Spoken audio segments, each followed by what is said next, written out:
Hey folks, it's that time again. Welcome to 2 Minutes with Bill Robinson, brought to you by the Perry Hill Road Church of Christ here in Montgomery, Alabama. Rejoice not over me, O my enemy, when I fall. I shall rise when I sit in darkness. The Lord will be a light to me. I will bear the indignation of the Lord because I have sinned against him. Until he pleads my cause and executes judgment for me, he will bring me out to light. I shall look upon his vindication. Micah 7, 8, and 9. Micah does not spare the rod when it comes to his words, exposing the sin and the shame of Judah. He's blunt, striking hard with his message to God's people, prophesying to them of their doom and destruction. No doubt Judah's enemies, the Babylonians, in their arrogance, began to rejoice rather prematurely, not realizing that it was God's judgment upon his people that caused them to be defeated and sent into exile. Micah's confession of their sin is prefaced with this: "But as for me, I will look to the Lord. I will wait for the God of my salvation. My God will hear me." Micah 7, verse 7. And thus he assures the faithful remnant that God will hear them. That's what's important to the prophet,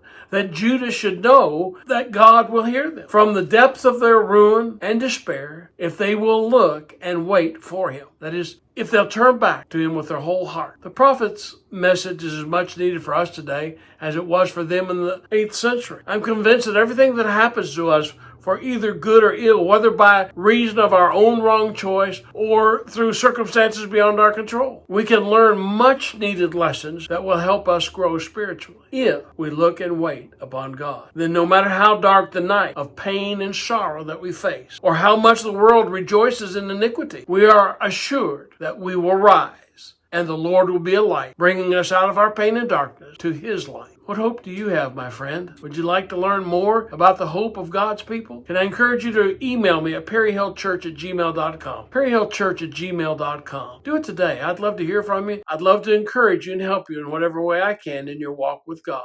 Thank you so much for listening.